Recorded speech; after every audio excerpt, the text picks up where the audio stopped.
আজিকালি সম্পৰ্কবোৰ অদ্ভুত। কথা পতা হয় ফোনত, দেখা হয় ভিডিঅ' কলত আৰু অভিমান প্ৰকাশ হয় ষ্টেটাছত আৰু সম্পৰ্ক শেষ হয় ব্লগত। আৱেগৰ পথত নচলি বিবেকৰ পথত চলক। দেখিব আপুনি আপোনাৰ জীৱনটো সুন্দৰকৈ গঢ়িব পাৰিছে। কাৰণ এই পৃথিৱীটোৰ শ্ৰেষ্ঠ আদালত হ'ল মানুহৰ বিবেক।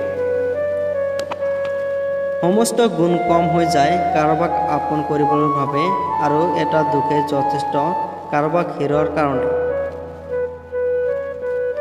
সম্পদে কেতিয়াও সুখ দিব নোৱাৰে, সুখ আহে মনৰ সন্তুষ্টিৰ পৰা। আমাৰ জীৱনৰ সকলোতকৈ ডাঙৰ অপৰাধ হ'ল কিছুমান মানুহৰ অভিনয় বুজি নোপোৱাটো। অলপতে যদি আপোনাৰ মন বেয়া হৈ যায়, তেনেহ'লে এই পৃথিৱীখন আপোনাৰ কাৰণে বহুতো বেছি জটিল হৈ পৰিব। অলপতে ভাগৰি নপৰিব। জীৱনত সন্মুখীন হ'বলৈ শিকক প্ৰতিটো পৰিস্থিতি। জীয়াই থাকোঁতে আপুনি যাৰ কাষত অৱহেলিত, মৰি গ'লেও আপুনি তেওঁৰ কাষত কেৱল মাত্ৰ এটা মৃতদেহহে মাথো। ঘৰৰ মানুহে শত্ৰুতা কৰিলে মানুহে সকলোতকৈ বেছি কষ্ট পায়। কাৰণ বাহিৰৰ শত্ৰুৱে আমাক একো কৰিব নোৱাৰে, কিন্তু ঘৰৰ শত্ৰুৱে আমাক অসহায় কৰি দিয়ে। জীৱনত এটা পৰ্যায়ত আহি বুজিব পাৰিব, সকলোতকৈ ভাল মুহূৰ্তবোৰ আপুনি বহুতো আগতেই পাৰ কৰি গুচি আহিছে। আনক পৰিৱৰ্তন কৰাটো প্ৰায় অসম্ভৱ, সেয়ে নিজকে পৰিৱৰ্তন কৰি লোৱাটো বুদ্ধিমানৰ কাম। কোনজন মানুহে আপোনাৰ বাবে সঠিক সেইটো বুজিবৰ বাবে অভিজ্ঞতাৰ দৰকাৰ আৰু সেই অভিজ্ঞতাৰ বাবে জীৱনত ভুল মানুহজন অহাটো দৰকাৰ। এই চাৰিটা বিষয়ত কেতিয়াও লাজ নকৰিব। ১ নম্বৰ পুৰণা কাপোৰ, ২ নম্বৰ সাধাৰণ জীৱন যাপন, ৩ নম্বৰ বৃদ্ধ মা-দেউতা, ৪ নম্বৰ দৰিদ্ৰ বন্ধু। মানুহে বিচাৰিলেও যদি সকলো পাহৰি যাব পাৰে, তেনেহ'লে স্মৃতি কোনো মূল্যই নাথাকিব। টকা দি সুখ কিনিব পৰা নাযায় সঁচা, কিন্তু জীৱনত সুখী থাকিবলৈ হ'লে অজস্ৰ টকা পইচাৰ প্ৰয়োজন। দুখটো জীৱনত থাকিবলৈ, সেয়ে সুযোগ পালে নিজকে হাঁহি ধেমালি আৰু আনন্দত ৰখাৰ দৰকাৰ। টকা আৰু সময়ৰ মাজত থকা পাৰ্থক্যটো কি জানেনে? আপুনি সকলো সময়ত জানিব যে আপোনাৰ কাষত কিমান টকা আছে, কিন্তু কেতিয়াও এইটো নাজানে যে আপোনাৰ কাষত আৰু কিমান সময় আছে। সেইকাৰণে জীৱনৰ প্ৰতিটো মুহূৰ্তত এনজয় কৰক।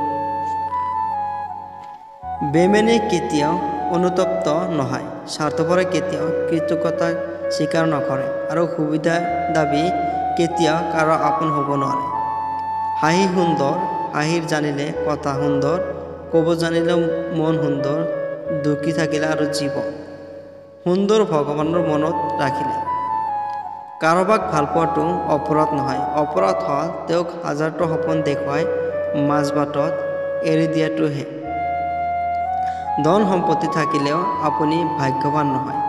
ভাগ্যৱান সেইজন ব্যক্তি যাৰ কাষত এজন ভাল জীৱন সংগী আছে। কথাষাৰ তিতা হ'লেও কিন্তু সত্য। আপুনি যাৰ সহজ সৰল হ'ব, তেওঁ আপোনাক সস্তা ভাবি এৰি গুচি যাব। ধৈৰ্য ধৰক। আজি আপোনাক যিসকলে অৱহেলা কৰিছে, সেইসকলে এদিন আপোনাকে সকলোতকৈ বেছি প্ৰয়োজনীয় বুলি ভাবিব। মানসিক যন্ত্ৰণাতকৈ ডাঙৰ যন্ত্ৰণা একোৱেই হ'ব নোৱাৰে। এই যন্ত্ৰণাই মাথো মনটোক নহয়, মগজ নষ্ট কৰি দিয়ে।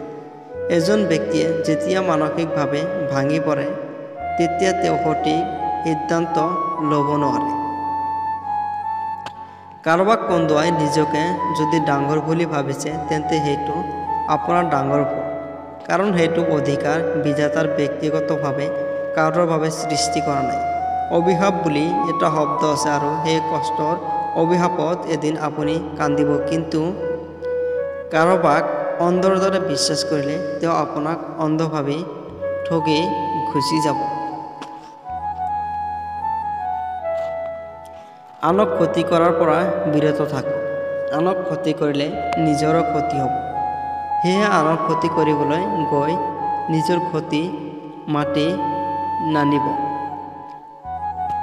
মন কোনো ডাষ্টবিন নহয়, যে ইয়াত খং ঘৃণা ঈৰ্ষা ভৰাই থ'ব এইটো হ'ল অমূল্য সম্পত্তিৰে ভৰা এটা বাকচ য'ত থাকিব সুখ ভালপোৱা আৰু কিছুমান মধুৰ স্মৃতি জীৱনত যদি বহুদূৰ আগুৱাই যাবলৈ বিচাৰিছে তেনেহ'লে পিছলৈ কেতিয়াও ঘূৰি নাচাব আপুনি তেনেকুৱা কামেই কৰিব যেনেকুৱা আপুনি চিন্তা কৰি থাকে আৰু আপুনি তেনেকুৱা হৈ যাব যেনেকুৱা আপুনি কাম কৰে আপোনাৰ আদৰ নাই মূল্য নাই তালৈ কেতিয়া নাযাব আৰু য'ত আপোনাৰ মূল্য আছে আদৰ আছে তাত আপুনি কাকোৱে অনাদৰ নকৰিব মানুহৰ জীৱনটো এটা পানীৰ টোপালৰ দৰে কিন্তু অহংকাৰ সাগৰতকৈ বেছি Thanks for watching.